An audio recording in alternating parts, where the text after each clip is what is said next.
Recent గా వచ్చిన కొన్ని హాలీవుడ్ అప్డేట్స్ చాలా గ్యాప్ వచ్చింది కదా. అండ్ మరీ ముఖ్యంగా Deadpool and Wolverine box office దగ్గర ఏ విధంగా పర్ఫామ్ చేస్తుంది, దాంతో పాటు మరికొన్ని హాలీవుడ్ ఫిల్మ్స్ కూడా బాక్స్ ఆఫీస్ దగ్గర బాగా ఆడుతున్నాయి. క్లియర్ గా వాటి గురించి తెలుసుకుందాం. ఇక ముందుగా విల్ స్మిత్ గారి Bad Boys Ride or Die ఇంకా ఆడుతుంది. కంప్లీట్ గా ఈ వీక్ నెంబర్ ఉండదు అనుకున్నాను, ఎందుకంటే ప్రీవియస్ వీక్ లోని dead pool and Wolverine release యొక్క ఇంపాక్ట్ ఉంటుంది. థియేటర్ నుండి తీసేస్తారు, ఫిల్మ్ రిలీజ్ అయ్యి కూడా చాలా రోజులైంది కదా.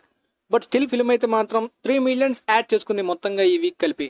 యాక్చువల్ గా 400 మిలియన్స్ టచ్ చేసేది అనుకున్నాను, బట్ ఫైనల్ రన్ లోని 401-2 అక్కడతో ఆగిపోయేలాగా ఉంది ఫైనల్ రన్. ప్రెసెంట్ ఈ ఇయర్ లో second highest grossing are rated film గా ఉంది.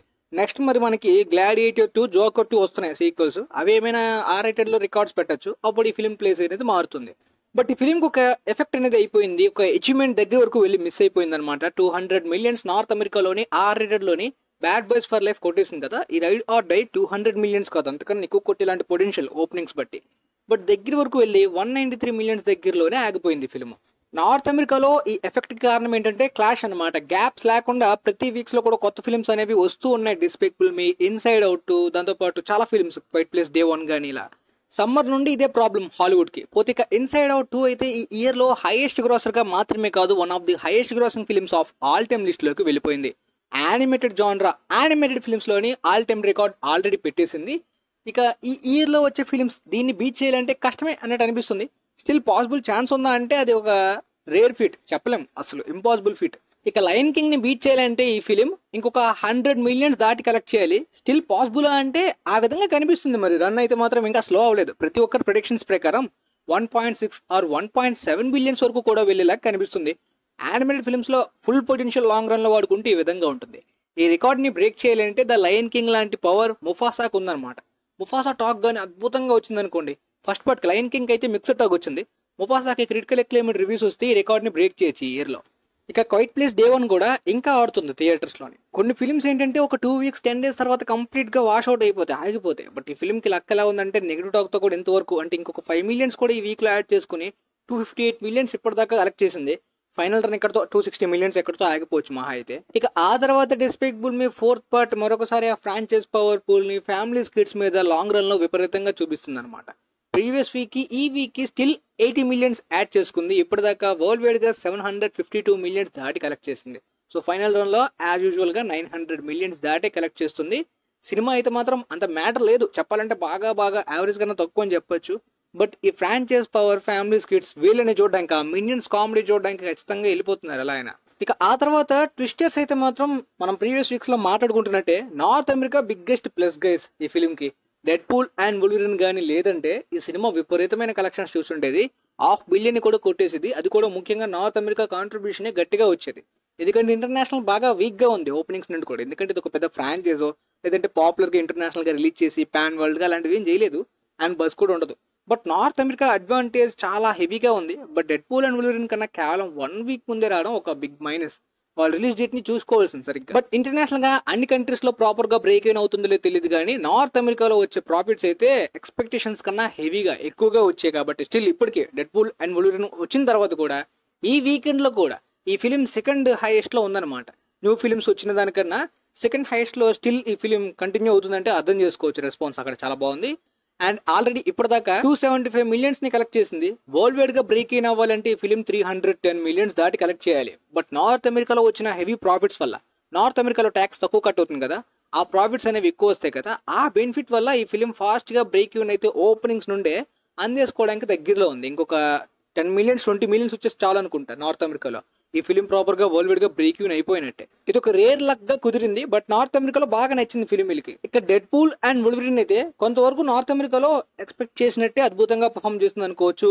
మరికొంతవరకు అద్భుతంగా పర్ఫామ్ చేస్తుంది, అంతకన్నా మించిన కూడా వర్డ్స్ ని యూజ్ చేయొచ్చు. కారణం ఏంటంటే డెడ్ పూల్ ప్రీవియస్ ఫిల్మ్స్ కి కూడా నార్త్ అమెరికాలో ఇంపాక్ట్ గట్టిగా ఉంది. ఓపెనింగ్స్ నుండి కూడా అద్భుతంగా రెస్పాన్స్ అనేది ఫస్ట్ పార్ట్ కి సెకండ్ పార్ట్ కి కూడా నార్త్ అమెరికాలో ఆర్ రేటెడ్ అయినా సరే. ఇప్పుడు లోగన్ తో కొలాబరేట్ అయ్యి వీళ్ళిద్దరూ కలిసి ఎక్స్‌మ్యాన్ ఫ్రాంచైజ్ లో వస్తేనే ఈ విధమైన కలెక్షన్స్ ఎక్స్పెక్ట్ చేయొచ్చు మనం. బట్ ఇప్పుడు ఎంసీయూలోకి మల్టీవర్స్ ద్వారా వచ్చారు కాబట్టి ఈ ఫిలిం వీక్ డేస్ లో కూడా హోల్డ్ అయితే మాత్రం చాలా బాగుంది. ముఖ్యంగా నార్త్ అమెరికాలో. ఇంటర్నేషనల్ కంట్రీస్ లోనే అక్కడక్కడ తక్కువ. మెయిన్ రీజన్ ఆర్ రేటెడ్ అని చెప్పొచ్చు. అండ్ కొద్దిగా అన్ని చోట్ల కూడా పాజిటివ్ అని చెప్పలేం, కానీ నార్త్ అమెరికాలో పాజిటివ్ అయితే బాగుంది, ఎంటర్టైనింగ్ గా బాగుందని. ఈ ఫిలిం కి ఇంకొక లక్ ఫ్యాక్టర్ ఏంటంటే హైప్ తో పాటు అంటే పాజిటివ్ ఎంటర్టైనింగ్ టాక్ ఆడియన్స్ నుండి రావడం మాత్రమే కాదు, క్లాష్ ఎఫెక్ట్ అనేది అప్కమింగ్ వీక్స్ లోని పెద్దగా లేదు పెద్ద ఫిలిమ్స్. ఇప్పటిదాకా 824 మిలియన్స్ దాటి కలెక్ట్ చేసింది. కొంతమంది ప్రిడిక్షన్స్ ప్రకారం ఈ వీకెండ్ కే 1 బిలియన్ టచ్ అయిపోతుంది అని అనుకున్నారు. దానికి కారణం ఏంటంటే ఇంటర్నేషనల్ పర్ఫార్మెన్స్ కొద్దిగా తగ్గడం. బట్ స్టిల్ 825 మిలియన్స్ 10 days లో అంటే సాధారణ విషయం అయితే కాదు. వీక్ డేస్ లో పర్ఫార్మెన్స్ తో పాటు ఈ ఫిలిం సెకండ్ వీకెండ్ లో కూడా అందరినీ షాక్ చేసింది. రీసెంట్ గా చాలా ఎంసీయూ ఫిలిమ్స్ ఓపెనింగ్స్ మాత్రమే ఫ్రంట్ లోడెడ్, లాంగ్ రన్ లో పెద్దగా ఆడవని అనుకుంటాం కదా. అండ్ నో వే హోమ్ లాంటి ఫిలిం కూడా సెకండ్ వీకెండ్ 67% దాటి డ్రాప్ అయింది.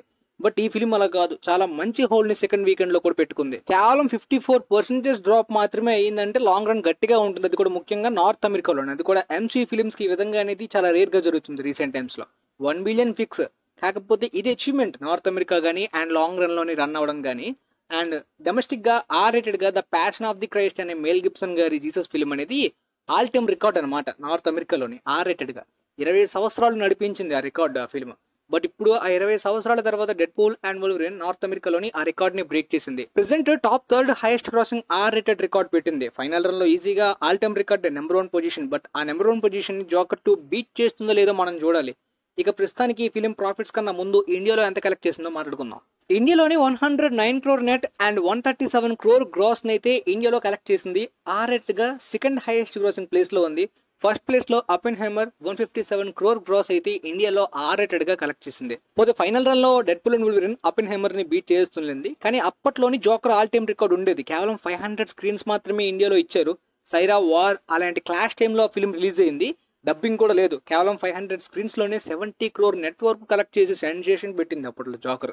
మరి ఇప్పుడు జోకర్ 2 కూడా ఆ రేంజ్ ఇంపాక్ట్ ఇండియాలో ఇస్తుందో లేదో చూడాలి. అఫ్ కోర్స్ R-rated వల్ల కొన్ని ఫిలిమ్స్ కి డిసడ్వాంటేజ్ ఉంటుంది బాక్స్ ఆఫీస్ దగ్గర. బట్ కొన్ని ఫిలిమ్స్ కి R-rated అడ్వాంటేజ్ అవుతుంది. ఆ ఫిలిమ్స్ R-rated లో తీయకపోతే అసలు హిట్ కావు. R-rated వల్ల ఇంకాస్త హైప్ పెరుగుతుంది ఆ ఫిలిమ్స్ కి. ఇక Deadpool and Wolverine breaking target అయిపోయింది. ప్రాఫిట్స్ ఎంత వచ్చాయో మాట్లాడుకుందాం. నార్త్ అమెరికాలోని 395 మిలియన్స్ దాటి కలెక్ట్ చేసింది కదా డొమెస్టిక్ గా. నార్త్ అమెరికాలో ట్యాక్స్ తక్కువ కట్ అవుతుంది కాబట్టి వాళ్ళకి అదంతా తీసేస్తే, ట్యాక్స్ కానీ మొత్తం థియేట్రికల్ రెంట్ అన్నా తీసేస్తే 237 మిలియన్స్ ప్రాఫిట్ అయితే నార్త్ అమెరికా నుండే వచ్చింది ఫిలిం కి. అంటే ఇంకేట్ బడ్జెట్ ని అక్కడే దాడేసింది. ఇక ఇంటర్నేషనల్ గా ప్రాఫిట్స్ చూద్దాం. ఇంటర్నేషనల్ గా ఈ ఫిలిం 428.1 మిలియన్స్ కలెక్ట్ చేసింది. ఇంటర్నేషనల్ గా ట్యాక్స్ ఎక్కువ కట్ అవుతుంది కదా, ఆ ట్యాక్స్ అంతా తీసేస్తే 171.24 మిలియన్స్ ప్రాఫిట్ వచ్చింది. చూసారా, ఓవర్సీస్ లో గ్రాస్ ఎక్కువ ఉన్న ట్యాక్స్ కానీ అవంతా కూడా కట్టే ఇక మిగిలింది ఇంతే. సో ఇక రెండు కలిపి చూసుకుంటే 408 మిలియన్స్ థియేట్రికల్ ప్రాఫిట్ ఈ ఫిలిం కేవలం థియేటర్స్ నుండే కలెక్ట్ చేసింది అనమాట. సో ఇందులో బడ్జెట్ ని తీసేద్దాం. 408 మిలియన్స్ ప్రాఫిట్ వచ్చింది. బట్ వాళ్ళు పెట్టిన ఇన్వెస్ట్మెంట్ ని తీసేస్తే movie budget production cost 200 millions, marketing కి కానీ ఎక్స్ట్రా ప్రమోషన్స్ కి అంతా కలిపి 100 మిలియన్స్, మొత్తంగా 300 మిలియన్స్ ఇందులో పోతాయి. సో ఇక మిగిలింది 108 మిలియన్స్ ప్రాఫిట్స్ మాత్రమే.